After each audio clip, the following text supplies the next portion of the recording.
As another year comes to a close, has cloud gaming peaked? Or is it only just getting started? Let's discuss it after this.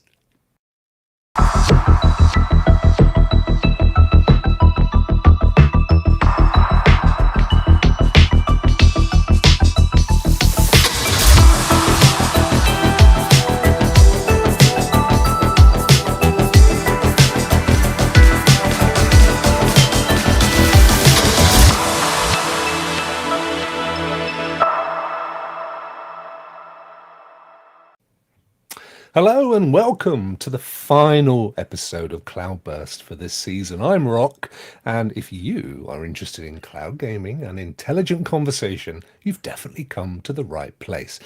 As always, our panel comprises respected content creators renowned for insight, passion and knowledge. Before we begin, let's say hello to today's cloudbursting panel: Clive, Ray, Leo and Lloyd. Sadly, Jack can't be with us today, but we wish him the very best for the new season, or even the holiday season, not necessarily the season, and of course the new year. Clive, good to see you, my friend. You're the one without the hat on, folks, if you weren't sure who Clive was. But we know that it's all humbug to you from the last time I didn't get a memo. I'm sorry. What's going on? I haven't even put the decorations up yet. The only flashing lights I've got in my house is my network. Oh yeah, the router. Yeah, I added a network to it so I could, because I don't have enough Ethernet connections. Oh right. So that's the flashing lights going on there. Wiring up the house. That's what I've been doing. That's my lights. That's my Christmas.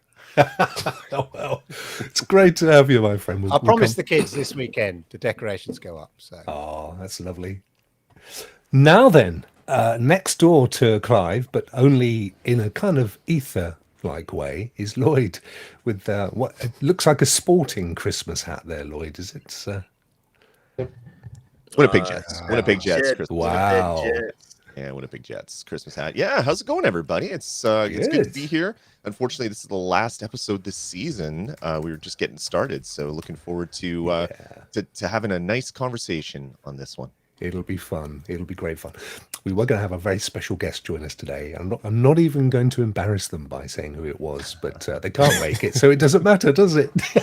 You guys are very special enough. That's all that matters. Leo, great to see you back. Heidi ho. Yeah, I had to miss a couple shows. Kids and sports happens every time. Yeah, that's a movie there all in its own right, isn't it? All in its own, yes. Yeah. Ray, my good friend, how are you? On? I'm doing great. After the show, I'm gonna take Evan to go see Spider-Man. I really didn't want to go because of COVID, but he was begging and begging. So, I mean, he's got his shots. I got my shots. I got one more shot. I gotta do another booster, but I'm gonna go. Just hopefully sit far away and be safe. In a hazmat suit. Yeah, hazmat. Or cling to the ceiling on a web. That's the future, folks. Yeah. That's how it's got to be. Thank you, guys. Great to see you. So today's question, and it's the last show of the season. We've got the new year on the horizon. So it's obvious. What does the panel feel that 2022 could hold for cloud gaming? Now, as it is the last show of the season and we're down a man, I thought for the very first time ever, I would actually be a panelist. So I've written a few notes. Don't laugh. I haven't done this before. So I'm going to start the guys off. And I thought I would start from the basis of looking at the current big platforms. So we could look at new platforms that are coming, but I thought I'd just look at the current platforms and give you my thoughts. So I think if we start with Google Stadia, I think one of the important things with Stadia that I don't think most people have kind of got around this year is that really it's two operations now. It's retail, which is Google Stadia as we know it, Stadia Pro and Stadia, and trade, which will continue to call Google Stadia because I believe they do, and we don't have any other ideas. But they are two separate divisions within, if you like, of this around the tech that is Stadia. So I think that Google Stadia will continue to work on both in tandem, we each needing the other one to do well. It's like a symbiosis, or a symbiosis, as you should correctly pronounce it. I think we'll see that coming more to the fore this in 2022. I think that we will see some of the partnerships that they're fostering and working with impact the retail side and vice versa. So that's exciting. I see that as a real opportunity to if you like, grow the platform in a way that probably they wouldn't have done from day one. I also think there'll be a clearer emphasis this coming year on their core market being casual gamers, or lounge gamers, as I like to call them, because you can be a casual gamer on a PC or a mobile, but I genuinely think that they see their core market as people like me, actually, that sits 8 feet from the screen, picks up a controller, fires it up, plays for 30 minutes, puts it down and goes off and does something else. Hopefully, I'd like to see greater integration with YouTube as well, but that's not really happened. We've seen some of the features integrate with YouTube, but YouTube recognizing Stadia as part of its offering hasn't happened. And I think a lot of us thought that we would see Stadia as a potential part of its premium subscription. That hasn't happened. There's no current sign of it happening. I'm not sure that Google see that as a route they want to take. So it'll be interesting to see if that develops.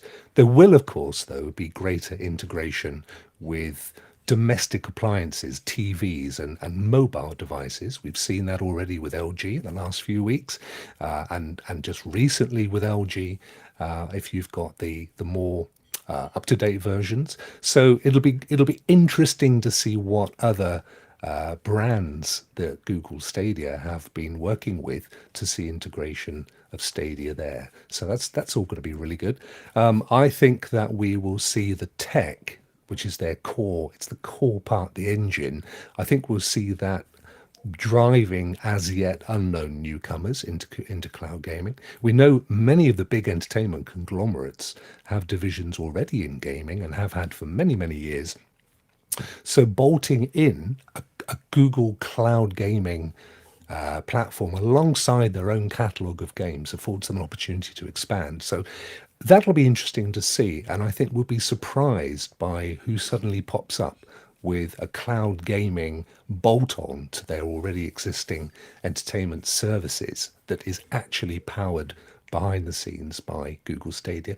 Possibly expansion into other territories as well, but actually that's expensive to do. It isn't just about the infrastructure, and we know that Google is one of the big six that has a massive network across the globe, but there are hidden costs that we don't think about that actually they have to think about. Cost of marketing, for example. It's difficult to run a territory from the States. You typically, they will want to put or parachute in a team into a specific territory, as they do in the UK and Europe, for example. So you have to set that up, and that, finding the right people, training them up, getting them provided with everything they need, and so on. So there's some of that. There's also some licensing hurdles. So I think that's more likely to be a slow burn. That's no massive change for Stadia in the coming year, but I think those are things that will be happening.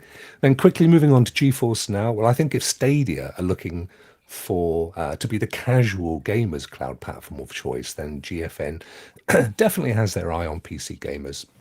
They'll continue to upgrade their entire network to the 3080 tier, possibly once they've reached a critical mass of users, even break the 6-month upfront commitment down to a monthly commitment. Currently, I don't think they can do that. They've invested huge amounts. They can't afford for people to test it and go away. So, that's sort of trying to ensure that the people that take the service are committed to it and prepared to spend that kind of money. But I think that will change over time.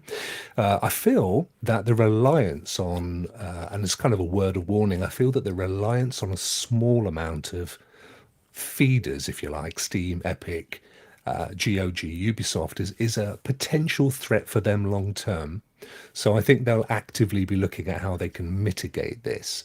potentially, I suppose, even moving to direct sale at some point. Whether that's this coming year, I don't know. But I think there's some politics that they'd have to get around that would make that a problem initially. So maybe that's a longer term partnership.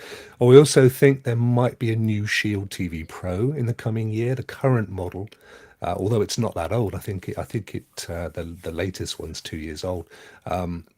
What it doesn't do is allow you to stream from the device beyond 720p. So, I think that's a potential issue. And something I was thinking that might happen, I mean, this is pure speculation, but if it does happen, you heard it here first, folks. Going out on a limb, I could even see them partnering with someone like Elgato to provide an entry-level streaming suite that would include a GFN 3080 account along with a streaming box, camera, lights, mic, mixing desk, but at an affordable price for content creators that don't have a rig powerful enough to stream a 4K game. Now, there's a space for that in the market, and why shouldn't that be GFN with their card background and someone like Elgato with the streaming brand behind them? See if that happens. Xbox Cloud Gaming. Xbox has now laid out its stall, and it's an incredibly compelling offering. All the new games to the platform are now coming on board, ready to stream. So you can just click into your console and you can stream on mobile or PC as well as an Xbox. What's missing now is simply the quality that Stadia and GFN have shown can be achieved. Now, if anybody could come up to plate, it's got to be Microsoft. So, I think we're starting to see that. The new Clarity Boost, which is just recently launched on browsers. I think it's in beta, but it works really, really well. This can be tweaked client side in software in the browser. So, with the power of Gen X and S, I think we'll see that moving into the console and going much further and beyond where we currently are. I think the Series S, and cloud gaming were made for each other. So I'm going to predict that this is where Xbox will center its next big marketing push later in the year, but not until they've hit a critical mass of console sales for obvious reasons. I also expect to see them pushing big on Game Pass with Xbox Cloud Gaming as a PC subscription. Now, you can do that right now, but they don't push it really hard. But the fact that you can play all of these games every day, every week, and on the cloud, and you don't even actually need an Xbox, that's actually a big sell. For obvious reasons, they don't shout about it. So that's compelling. I expect to see that moving forward. Again, once they've caught the critical mass on the Xbox. Two more. PS Now. Sony. I think Sony could be the sleeping giant, but I think it could also be the giant that never wakes up. So we know from Bloomberg that there are plans to merge PS Plus and PS Now, but initial reports don't appear to suggest that there'll be any major changes to PS Now. They will roll out PS5 hardware, as the Xbox has rolled out Series X, but it doesn't look at this point that they have any intention of releasing day and dates to the service. I think that's a mistake. Even offering a cloud option for brand new digital purchases would be a welcome move, and that isn't rumored either. So for me, Sony's risking being one of the first to market with PS Now a few years ago, but ultimately losing out to others who've seized the potential. So I'm a little worried about PlayStation. We'll see how it goes. Finally, Amazon Luna. Well, the service is still in a region lock beta, so in 2022, they've got to go big or go home. I mean, that means widening it out to at least Europe, but equally Asia and Australasia. I think that's critical. They need to make sure the fundamental services that other platforms enjoy, such as multiplayer and chat, are in place. They also need to finally show their hand on how they're going to integrate Luna into Amazon Prime, as I'm sure, as eggs is eggs, they will do. I also expect the beta price to increase when it does expand out to wider territories, I think at least $10. But for that, I do think we'll be seeing day-and-date AAA releases and, as Stadia, a handful of older and indie games per month. So there'll be a par level in terms of that. That's me, folks. I know it was a longer rant than most people ever get, but it's my show and I've never done it, so I'm making up for time. Let's get me out of here. And I think we'll go with you now, Leah. Thank you very much for waiting. I know, I could see you falling asleep. He quickly jumped off of it. So, my understanding was the final question is, where could cloud gaming go for 2022? And actually, I kind of struggle with this question because it was, for me, the struggle is, where could it go versus where do I want it to go?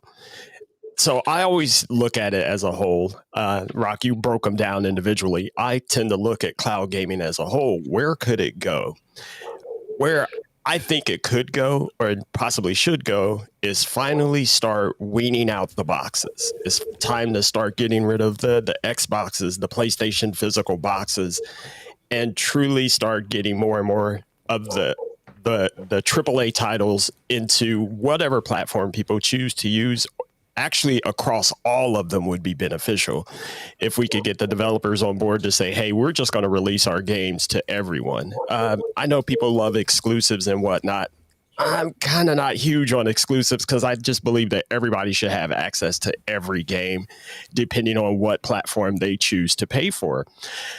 And to start to see more and more, we know LG has a television now that has Stadia baked in. If I'm not mistaken, TCL has a television that has the Google TV baked in. I'm not sure if it supports Stadia or not, but to start seeing more and more manufacturers come out with those types of television sets that not only have Stadia, but you could get, GFN, you get your xCloud and PlayStation if they ever come about, and just start getting rid of all of these extra peripherals. Let's get rid of even, I love the new Chromecast, but let's get rid of that. Just have everything baked into the television, and all you would need is just the joystick. So that's where I see that that's where cloud gaming could go.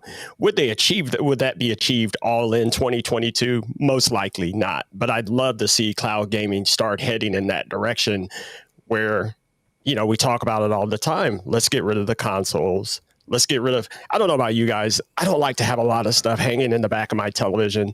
Just let me have to plug it into the electricity. Once it boots up, I get access to all of my goods and services, if you will. People kind of laughed when Netflix talked about adding gaming. But if you think about it, if you look at the Chromecast, that's kind of what it is. I mean, when you turn on that Chromecast, you see all the things you can watch. And then you also have Stadia. That's kind of what Netflix was talking about. Hey, let's just start rolling gaming into the Netflix service. So I would love to see cloud gaming start, let's start going more and more in that direction. And also, finally, we talked about this on my show, my partner and I. Everybody keep an eye out on GameStop. What they're doing, what they're working on now in the NFT market and the blockchain, I think that's going to be a huge game changer as far as gaming goes.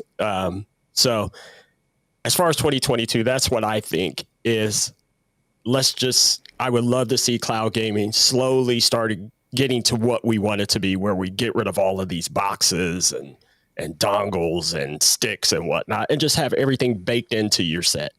That's all I got. Thanks, Leo. It's Leo. I think you cut yours short because you knew mine was so marathon in length. It was. I don't want everybody to sleep again. I mean, somebody had to do it. I just have that. I've had this burning urge for 2 seasons to be on the panel. I thought I'm going to 2 seasons worth of stuff in there. Exactly. Raimundo. Thank you. And Leo, Rokk, you guys had some really good explanations on what could 2022 hold for cloud gaming. Number one, getting out there into other countries. Luna, I hope 2022 you get to Canada, you get the UK, you get all over, because the proof is in the pudding when people can play it, when they can get these controllers and they can play the games and experience cloud. So that's the main thing, spreading out to countries. With Stadia, more features, getting out to more countries, getting out awesome games, and just keep going. I'm loving. I was looking at my Twitter page last night, and I was loving seeing people saying, "Look what I got! Look what I got! I just got Stadia. I just got Stadia. I just got Stadia." And that's really cool. With GFN, dude, I am having a blast. The free games is what's going to help too. I'm doing a free game weekend right now with GFN. There's a game called Naraka Blade Point, which is a Chinese fighting battle royal, and it's free, and it's cheap right now on Unreal Games. I mean Epic Games. It's like $15.99, and what you get is an awesome battle royal, playing in the clouds. And one of the characters is Bruce Lee with nunchucks, so that's pretty cool to be Bruce Lee in a battle royal. As far as xCloud, some people are saying until xCloud gets better features or whatever, they have. To me, I love xCloud. I think they're doing a hell of a job. I think I don't have any lag. I don't have any issues with graphics or nothing like that. I think xCloud is killing it with the games. They're killing it with the games. I'm having fun playing the campaign. Games, features in 2022 is going to be huge. It's going to make people want to play on the cloud more. And let's see, PlayStation. Once again, guys, I think Sony's going to come back in 2022. And all it takes, people, is a button, click, and boom. Here's you go. Here's the games, here's the features, here's the exclusives that will bring people. Sony's got fans. They will come. You bring the features, you bring the games, and you bring the deals. They will come. And I think, so once again, 2022 features, games, and getting out there to other countries will be huge in 2022. Thank you. Thanks, Ray. Brilliant stuff. Lloyd. Oh, I'm muted. Yeah. I think 2022 is going to be really interesting for a lot of different reasons. Cloud gaming is still new, even though it's been around for a few years, that people have been really playing it in a large number of people playing it. I'm sure it's been around for 5, 6, 7 years with things that have come before. But modern cloud gaming, I think, will be will have a huge growth next year.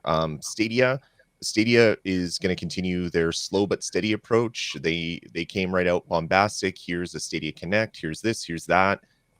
Didn't quite work out well for them in that regard. So 2021 was very much not talking about any new features until they've already launched for everybody. I can see Stadia continuing with that. Personally, I think that's not good, but that is what their corporate motto and their corporate want is. So what are you going to do? I think Stadia whitelisting is going to be huge. We already saw a touch of that with the Batman game that was on some US service provider, which I don't have access to, and that was really cool to see. What that didn't turn into was Batman Arkham Asylum coming to Stadia, even though it obviously is running on Stadia. So I think that is going to be the biggest question mark, but also the biggest possible win for Stadia, is rolling whitelisting out to other companies. I can't say companies for some reason. I keep saying countries. It's just taking us off the air. Because of Luna. Countries that hopefully we get a bunch more games on Stadia proper. So you get a game on whatever website, and then you can also get that same game on Stadia. I think that is going to be where Google's going to be focusing a lot of their efforts in 2022, on top of obviously getting more agreements with publishers and developers to get more games as well. So I think that's Stadia. For Luna, I don't really have anything to say about Luna. I've never played Luna. I can't play Luna. I mean, I can through a VPN. That's not anything that I want to do. I think Luna is doing okay for what they wanted to do. They want to have a cloud gaming subscription service. They want to bake it into all the other subscription services that Amazon has. Amazon loves subscriptions because They have a bajillion people that are Amazon Prime members, but how many of those accounts are even getting free Prime delivery once a year? Probably a very small percentage of the larger group of people. And it'll be the same thing for gaming. Adding gaming to Amazon Prime will attract new customers to get a Prime account, pay their $100 a year or whatever it is in your neck of the woods, but also not use that service. And that's what Amazon likes doing. They like charging you for nothing. And that's what a lot of companies like doing. So hopefully Luna will roll out to other countries. I mean, Canada's a no-brainer. They probably don't even have to move or create data centers specific for Luna in Canada. They could just have us streaming from the US and it should be good enough. So I'm excited about that happening in the near future. PlayStation Now, if they get baked into the new, whatever the new sub is, and made better, I think a lot more people are going to start using it. I don't know if this is going to really move the needle that much because there aren't day and date games like Microsoft. So people that, for example, on Xbox, it said cloud gaming is stupid, and then all of a sudden it's like, well, you could wait for Halo to load or like download, or you could just click this little button and you could play right now. I think a lot more people tried cloud gaming for the first time that way. For me, for Xbox, I really hope they fix the latency, because if I'm playing Xbox streaming on my phone, it is completely unplayable. If I'm in Halo, I click the trigger to take a shot. Literally a second later, my gun goes off. It is completely unplayable. But if I'm on a wired connection in my same house, it's perfect. I can play and it's usable. So I think they need to look at what Stadia, what PlayStation, what every other player in the industry is doing, and figure out ways that they can cut down that input latency, because that's the biggest thing that I hear about Xbox cloud gaming is it's unplayable for me on my phone. I know, Ray, you're lucky that you have good performance. The vast majority of people that I spoke to, granted, very small sample size, have all said that it is unplayable on Wi-Fi, but works great on wired. So hopefully they can get that fixed up. For GeForce Now, I don't think there's going to be any big changes to GeForce Now other than new games constantly. That's one of the biggest features for me of GeForce Now is just every week there's a steady flow of games, and maybe 1 out of every 10 or 1 out of every 20 I actually want to play. But I'm just one person. There's a lot of people that are gamers, and there's a lot of games that a lot of people play that I don't. So what GFN has been doing, GeForce Now has been doing, has been amazing. When they added the 3080 tier and then rolled up adaptive sync to everybody, I think that is one of the biggest developments in cloud gaming in 2021. Not necessarily the 3080 tier, because that's just bigger, brighter, larger, better looking graphics. Adaptive sync has literally made a huge change to the way I play. Having the client and the server sync up when frames are being displayed, and then adjusting future frames that are coming to you, allows people that have spotty Wi-Fi, instead of getting a little thing that pops up and then your screen turns into Lego blocks because of all the macro blocks in the stream, it's able to kind of predict that and give you fewer frames to kind of adjust for network latency. It's been amazing for me, huge tech, and I hope everybody else steals what GFN had worked on. Other than specific things for every different platform, I think TV apps are going to be huge. I'd be surprised if every single player in the industry doesn't have a TV app for at least Android TV, Google TV. I hope to see more integrated television apps, so that even though I have Apple TVs on most of my TVs and Android TVs on most of my TVs, I would like to just remove all those and have the apps baked into my smart TVs. Hopefully we can get more of those in the future. And then I guess kind of last but not least, seeing what other players are going to do. Tencent is making huge plays. I think they funded something like they bought or partially funded a gaming company every 3 days in 2021, which is kind of typical when there's an issue with finances and people are wondering where their next paycheck is going to come from, because a lot of less people are shopping and doing other things. That's when a lot of mergers and acquisitions take place. Tencent did a lot of that.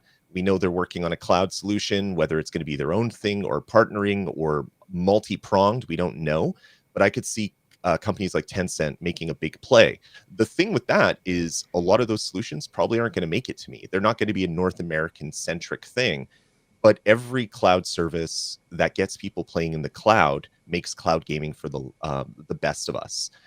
As far as consoles go, you can't go to the store and buy an Xbox or a PlayStation, even a Nintendo Switch these days. So I can see these companies doing a huge marketing push in early 22, saying, hey, you want to play games? Play the latest now. Click this link. Download this app. Do this. Look on your TV, whatever it is for the specific vendors, to push cloud gaming as an alternative to buying the console that people can't buy. Even Epic Games is doing that right now. Last week, or a couple weeks ago, they gave away a bunch of access to AntStream Arcade, which is a retro video game streaming service where you can stream old console and arcade games. Most people playing AntStream probably don't understand that it is streaming towards you from the cloud. And this is allowing people to dip their toes into cloud gaming, try something new, get into a new service, and eventually down the road, they're going to say, you were in the cloud all along, and everyone's mind's going to be blown. At least that's what my hope is. So I think 2022 is going to be a huge year of change, but I think it's going to be a year of tightening for all the main players right now, tightening things up, making things perform better, advertising, marketing more, and then getting more people to step into the cloud for potentially the first time. Superb. Thank you, Lloyd. Clive. Yeah, thanks. Everybody sort of said it there. I think that don't expect any massive movements, as it were. I think there'd be a slow progression to the inevitability of general acceptance of cloud gaming, not necessarily by the end of 2022, but it's all part of the journey. You just have to look at the progress in the last 12 months. The progress that xCloud has made, massive. The continued progress and building, albeit very slow but steady, that Stadia has done. The constant improvements and additions. The upgrade that GeForce Now has done, and that's all in the last 12 months. And those improvements are only going to continue at a pace. And then you factor in the addition of other players coming into the market.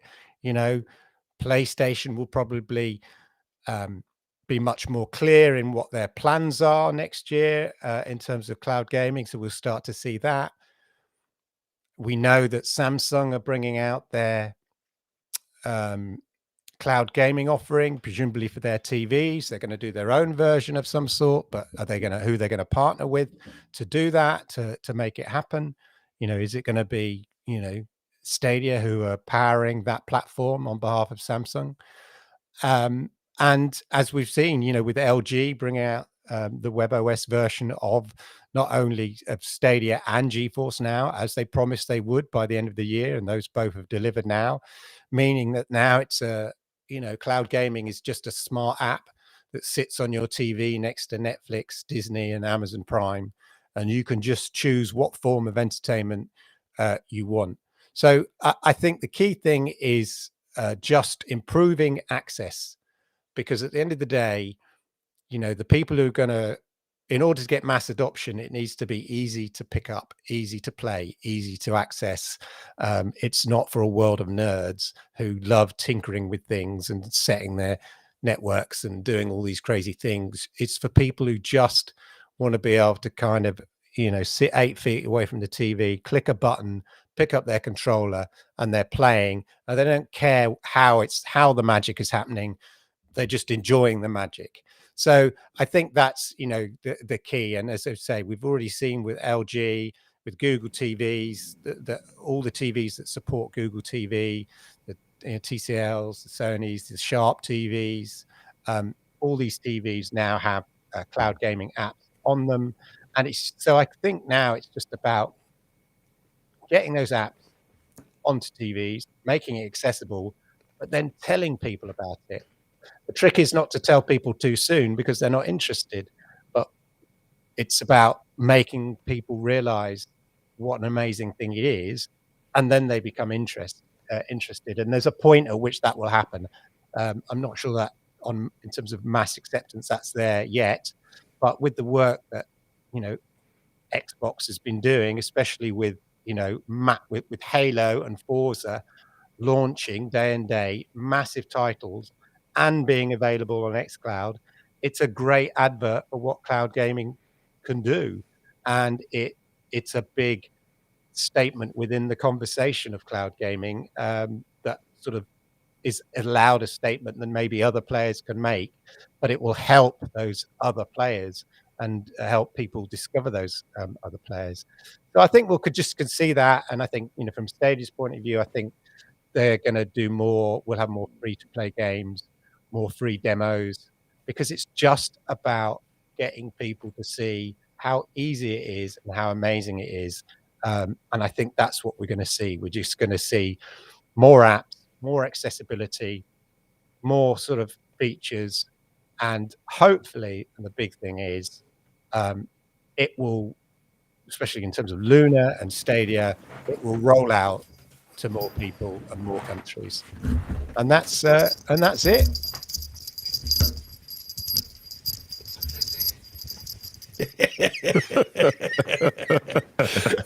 I thought I'd Christmas you up, Clive. Yeah, thank you. Just because I know you haven't got around to it yourself yet. That was excellent, guys. Thanks very much. So, Leo, I'm interested. You were saying, what do I do? Do I talk about what I think's going to happen, or what I like to happen? What would you really like to happen? Like I said, and Clive touched on it, I would like for things to get more simplified too. Like I said, these TVs, and I'm actually planning on buying one. I think that's the big jump off. And I do agree that, the bigger players are quite simply the bigger players. And the more they expand into the market, I'm fine with that. Even if Stadia takes a backseat, if PS Now comes around, I'll jump right on it as long as it works. I say it all the time. I kind of don't care who the platform is. I just want to play the games. I'm like what you said. You said not casual player, lounge player. I'm the lounge player. I just want to pick up my controller and jump into some awesome games. Who makes them? I kind of don't care as long as they perform. And I want to play them without a box and another thing and another thing and another thing connected to my TV. Just put it in the TV. Give me the controller. Let's get in. That's what I want to have happen. Awesome. Yeah, I agree. I think people getting their mind around the fact that you don't need to pick one. You don't need to spend $500 is just a mindset that gamers have never had. It's you're an Xbox guy, you're a PlayStation guy, you're a Nintendo guy or girl. I should maybe say. You're a PC person. You pick a platform and then you go with it. And everyone, when they're a kid, they're like, my team's better than your team. Apple Jacks are better than cornflakes. Like there was arguments on the schoolyard all the time, right?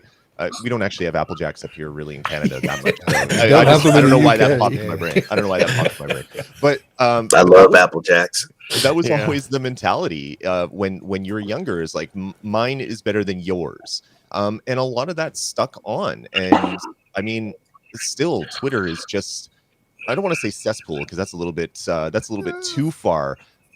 Maybe a cesspool, maybe that's accurate, but it's constant people saying my little walled garden is better than your little walled garden. And I really hope that next year people start seeing that, hey, I don't need to be an Xbox person. I can be a cloud person. I can have an Xbox under my TV, but I can play all these other cloud services on it.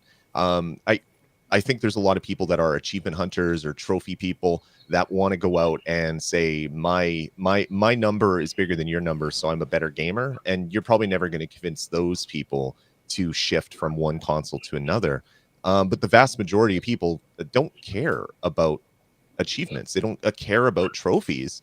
So if I'm playing Chorus on Stadia and then I'm playing Far Cry 6 on GFN and then I'm playing whatever the next one on Luna, it doesn't really matter to me because I don't need to have all that stuff come together to one number and say, haha, my number is bigger than yours. I would have said something else, but this is a family-friendly show, so I'm not going to do Well, I that. don't know.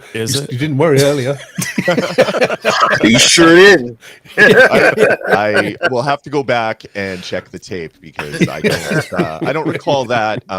It could be the little cheer that I had in my coffee this morning. No, it was perfectly fine.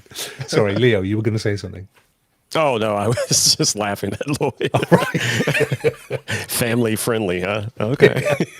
Come on, do you see? I'm sorry. Sorry, go. I was gonna say Yeah. since you I think Ray is a perfect example of this because you have literally every system, don't you? Yes, I think at this point. So how great would it be if you could just have all of those games in one place instead of, okay, I'm going to play on here. Now I'm going to play on here. I believe that's the promise of the cloud. See, my dad took me in the store and he asked me, what system did you want when I was young? And I said, I wanted all of them. And I didn't get all. And guess what? We walked out the store empty handed because I couldn't decide. There's a lesson to be had. And so now that I'm 48, you know, and he's old. I can get them all, but I'm team cloud. I'm team games. I'm team whatever I can enjoy with my son and my family, even my wife, man. We're the Monopoly Madness on Stadia and Family Feud. Family Feud.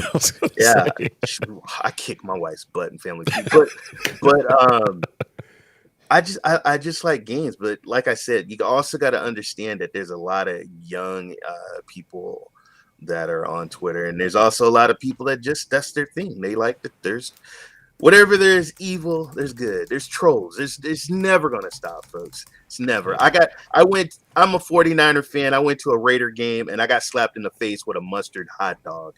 And I still don't know who threw the hot dog, but we went to their home field. Could have been. I remember putting relish on my hot dog. Ray. It's just a slow motion hot dog just coming to my face, and I had a line of mustard across my face. And somebody just said, Raider! And so slow motion hot dog. That doesn't sound family friendly. He went there, folks. I'm fairly certain the same thing happened to Kratos, Ray. That's how he got the little scar on his face. It was I hope it was a mustard hot dog. But anyway, I mean, it's just the nature of the beast. There's nothing you can change. Me, folks, I just brush my shoulders off, shake the haters off, enjoy the games. Life is too short, guys. We're in a damn pandemic. Yeah. Have fun.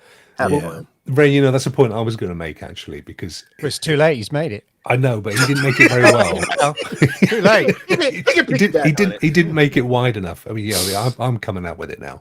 Right. So 2021, we obviously had and continue to have the pandemic. We saw any cloud service really take off, but the cloud gaming guys seem to miss that trick. Certainly Stadia did. Do you think as we move into 2022, sadly, we've now got Omicron. We don't know how long that's going to be around, but there will be other variants, no doubt. So undoubtedly, the pandemic isn't over. Do you think that will help to propel cloud as far as into the conscience of other game players? I suppose the small answer to that is that 2021 we had the chip shortages, we had the console shortages, so that was the time to really capture the cloud market. That, to a degree, that's still there. But do you guys think that sort of culture change could help propel cloud gaming in 22? It most certainly should. And I'm with you. I don't know why especially, unfortunately, Google's kind of notorious for this. Why they didn't push harder, advertise more, attract more, titles, and they could have. But like you said, 2020 was the perfect opportunity to do that because everyone was home. Like you said, we got the chip shortage. Hey guys, just grab a controller. You could play all these games here. You don't need to try to go find a box. And if they don't do it in 2022, I'm just I'm just going to wonder what is the point then? What is their point if you're not going to start pushing harder now, especially now that you got Microsoft, coming nipping at your heels? Now's the time. You got to get this thing going full steam. Clive, what are your thoughts? Yeah, I think although the market was ripe for that, I also think the time was wrong, if that makes sense, because I don't think the market was big enough for it to make any sense to 99.9% of the population that are out there. It's still the concept of cloud gaming, the bad rep that it had, even when Stadia launched, because of the misinformation that was out there that that apparently cloud gaming was impossible. Yeah, it was impossible. Yeah. So even though Stadia came out with it, a lot of people dismissed it without really looking into it. And any hint that something didn't quite work properly was jumped on to sort of justify this idea that cloud gaming is impossible. It's not like streaming a video. It's not like streaming Netflix, which can buffer the information. So it's absolutely impossible. Cloud gaming cannot happen. Google said, I think it can, and they demonstrated it can, but it's still a massive concept for people to get. And although, we were in a pandemic, I think there were opportunities, but I also just think it's limited, because I just still think the sort of the audience, apart from the early adopters, are still learning. And even those early adopters, those that came with the kind of console gaming mindset that expect on a console launch everything to be there instantly, even though if they looked at the details, they were told things would be delivered to you over a period of time. They didn't get everything instantly, so it's no good. I'm throwing it away virtually, because it doesn't actually exist as a physical object. I'm throwing it away because I haven't had everything now. And and it's just like, it's a different mindset, and that's the thing about cloud gaming. When Xbox bought out Xbox, the OG Xbox, they were bringing out something that already existed, a box that you could play games on. Oh, I get that. I understand that, because those things already exist. I get that. When Stadia came out, they were bringing something out that is not a box. And I think it's quite a hard sell. So then to market, hey, it is quite difficult, I think, because you have to sort of educate people. And we've seen that even so-called gamer educated people are not that bright when it came to Stadia in the first sort of 6 months. I think it's just a difficult marketing job to do when people are not that receptive. I think because of when you get a big brand like Xbox behind it, and then they demonstrate the power, like we've seen with Forza and Halo, it's people go, oh my God, this cloud, have you tried this cloud gaming? It's really good. It works really well. And then you've got all these people who've been Stadia founders and Stadia players going, oh yeah, really? Tell me about that. I'd really interested to hear what you've got to say about that. Cloud gaming, you say? That's an interesting concept. Hello, I've been doing it for the last 12 months before you came along with your big Halos and whatnots, So I think you need people like Xbox to do what they're doing and be aggressive with cloud gaming, and you need PlayStation, because if you're going to convince the gamers, the console gamers, you need their brands, as everyone's around here said, they're who are loyal to those brands. You need their brands to tell them, hey, cloud gaming is cool. And they go, oh, my favorite brand told me it's cool. Clive, so tell it, Clive. Yeah, thank you. My favorite brand has just told me it's cool, so it must be cool, And then that's, so we need PlayStation to come in. We need, xCloud to continue doing the great work they do. And as far as younger people playing, those old sort of loyalties will sort of diminish. My son plays FIFA constantly. And he pulls up the chair in front of my lovely LG C1, fires up Stadia, and just plays FIFA, because the game he wants to play is on there, and so he doesn't care. It plays beautiful, it looks beautiful, so you've got a young generation that will come on and it's just on their TV, or they'll go to their mum and dad. Hey, look, I can play FIFA on here, or whatever it is, because that's how all kids talk. Yeah. So yeah, just more of the same, people. Do you know that Jem made a really good point earlier? Yes, he did. We've talked a lot about the features and the potential technology that could improve, but actually the key thing is getting the user case right, so that we can, or the cloud gaming can hit the sweet spot that tells the guys that are very happy and content with their PCs and their consoles that there's a good reason to switch. So maybe it's the mindset that's the big change that has to come in 22. That's why xClouds are doing it right in a way, because they're sort of saying it's a supplementary service. We're not taking your box away. What are you doing with my box? Yeah. But after a while, when people you stop downloading games because they're just playing everything in the cloud. Eventually, when Xbox come along and they take the box away, sort of thing, metaphorically, then people won't realize. They won't go, "Well, where's my box gone?" Because they're still playing the games. You know what I mean? But I think to come along, if you're Google, right, you're not a gaming brand. You come along and say, "Hey, you don't need a box." To people who love their boxes, it's like they get all defensive. Yeah. So I think xCloud's approach is, no, this is supplementary. And then when that supplementary service becomes the main service that's used, then you can start taking the boxes away, the concept of the boxes away. And let's be honest, Microsoft has patience with this sort of thing. They'll take years if they have to. And everybody criticizes Google because we all know if it doesn't work out the way they want to, they may just pull the plug. But it remains to be seen. But I think people will trust Microsoft more because they will. I mean, they hold on to everything. I mean, we still have Paint. Microsoft Paint is still hanging around. You know what I mean? Like, they have the patience. They'll just drag it out and they'll keep building it and building it.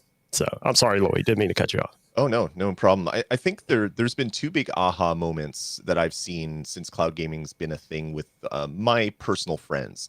So people know that I talk about Stadia, talk about cloud gaming, and they haven't given it like 3 seconds to breathe in their brain. It's just like, nope, I'm doing what I'm doing. There was a good friend of mine where he's like, no, I could never play cloud gaming because the input lag would be far too bad.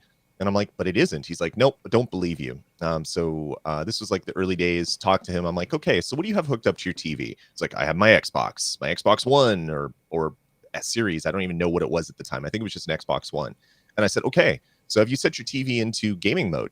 He's like, what's that? I was like, okay, let's go through your menus together. He didn't have gaming mode on. So he's playing games. He's like, oh, my console games feel better. And I'm like, yep. So you've been playing your console on your TV for years with way more latency than I've ever had with Google Stadia, because gaming mode gets rid of like 200 milliseconds potentially of input lag, which I've never had in cloud gaming. He's like, what? That doesn't make sense. It's physically here. And I'm like, yep, because that's how technology works. So that was one big aha moment for people. And the next big aha moment, and I know, Clive, you said it, and Leo and Ray, and Rokk as well at the start and during his monologue, that xCloud, when Halo launched, I mean, it had happened to a lesser extent for my personal friends with Forza, but for Halo, they're like, man, I don't want to wait for this 28 gig file to download.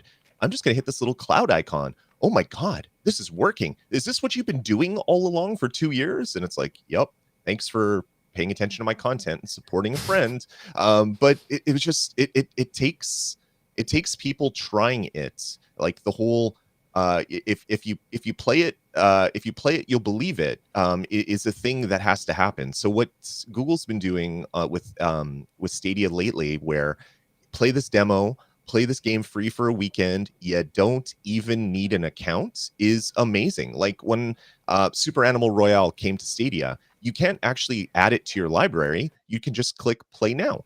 And that is a huge change, because before you'd add it to your library, you go to your library, start the game. And now whether you own it, whether you're a subscriber or not, you just click play now and you're in there playing a game, whether it's in your browser, on your Chromecast, on your TV, whatever.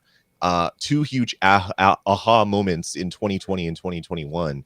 And I think this is, as I said in past episodes, it's the thin edge of the wedge that's kind of just driving the door and pushing it open.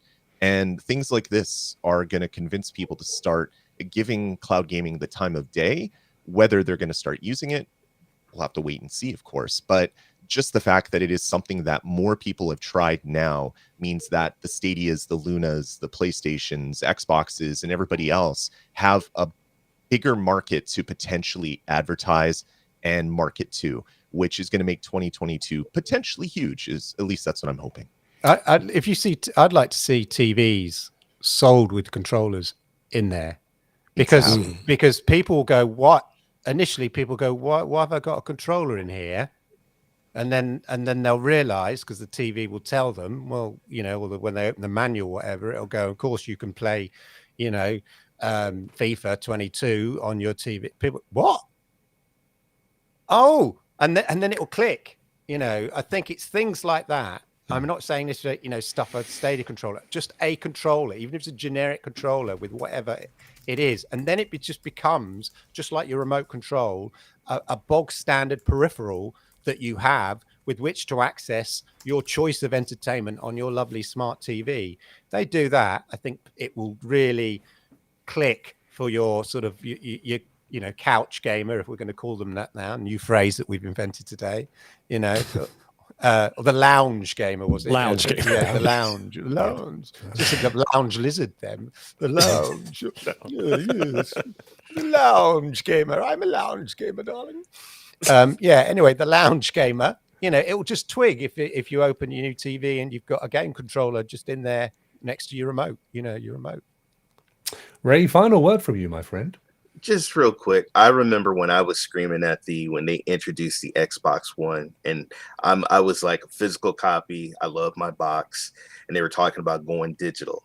Then after that, they sold me on digital.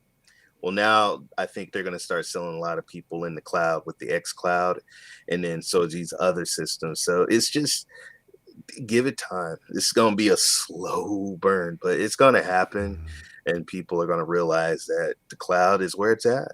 I mean, click play. I mean, come on. It's like a no-brainer. It's all there, isn't it?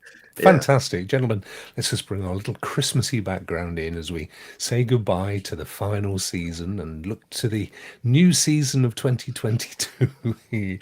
Let's just quickly pop around and find out what all of you guys are going to be up to. Are you even doing anything between now and Christmas, Leo? Between now and Christmas, maybe. Not sure yet, but trying not to. Looking forward to just not doing anything until after the holidays. But sometimes things pop up.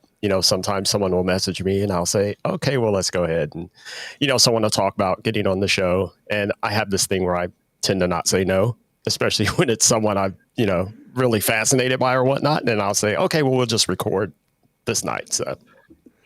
Brilliant. So, Ray, I know you're booking out the time between now and so I got my 85-year-old father-in-law coming over with my brother-in-law who's works for the embassy out there in Brazil. He's in town. I hope he doesn't have COVID, and he's going to be staying with us. We actually got plans, like I said, to go see Spider-Man. So just spending time with the family and playing a lot of backlog of games. That's what I plan on doing. Fantastic. Clive, are you planning on doing anything between now and Christmas? Yeah, so I'll still be doing the Stadia Monday Night Chat, 10 p.m. Monday UK time. I'm currently working, of course, on the Stadia Community Game Awards 2021. So I'm doing a lot of work on that at the moment, getting that ready. That'll be New Year's Eve, 8 p.m. UK time. If you haven't voted for your favorite Stadia game of 2021, and there are lots of other categories as well, make sure you do that. There'll be stuff on Twitter and on my YouTube and stuff like that you can find. I'm actually there's quite a lot of stuff I'm doing between now and Christmas to get things ready, because it's quite a big thing. If they go to your Twitter account, is it pinned at the top of your account? No, but that's a great idea, Rokk. Thank you. Well, there you go. Give Clive half an hour and then pop over to his Twitter and make sure you do vote like the rest of us. And really look forward to seeing that show on New Year's Eve as well. That'll be superb. And finally, Lloyd, What have you? Are Yeah. you doing your usual things before Christmas? Yeah, I think the first year ever I'm taking 2 weeks off of content creation. So Stadia Cast on deck and Nintendo Pulse are all on hiatus until January. I may stream, I may create some first looks and other videos. I really want to, but work has been so insane because of all of a sudden we're opening up in January, and then we just found out because of Omicron that might not happen. So I have no idea what's happening in my professional life. I have no idea what's happening yet in my personal life. So my one hope is that I can beat all the games that I've wanted to complete this year that I haven't had a chance to, and then maybe make some content while doing it. But podcasts are on hold until 2022. Well, listen, guys, thank you so much for all your kind support in season 2. It's been absolutely amazing. You are truly some of the best content creators out there, and to have you on the show has been an absolute pleasure. And so are you, Rokk. Thank you. Oh, Thank bless you you. thank you for having us on Get here. out of here. Well done, Ray. Thank you. And listen, guys, have a fantastic Christmas in the first instance, and of course, an amazing 2022. And as Seb just said, stay safe, guys. It is we're still in the pandemic. Let's not take it for granted. There's some really simple stuff to do to make sure that not only you, but your family and your country stays safe. So do all that stuff. Thank you in the chat for joining us, as always, through the entire season, and for your continued support. And of course, yourselves have a fantastic Christmas and a happy new year. And we will all see you independently in the coming weeks and months. Take care, guys. Rock out. Oh, hang on a minute. I can't rock out. I haven't got my thing ready. Your thing away. Yeah, here's my thing. Here it is. Take care, everybody. So Cheers, do I. guys.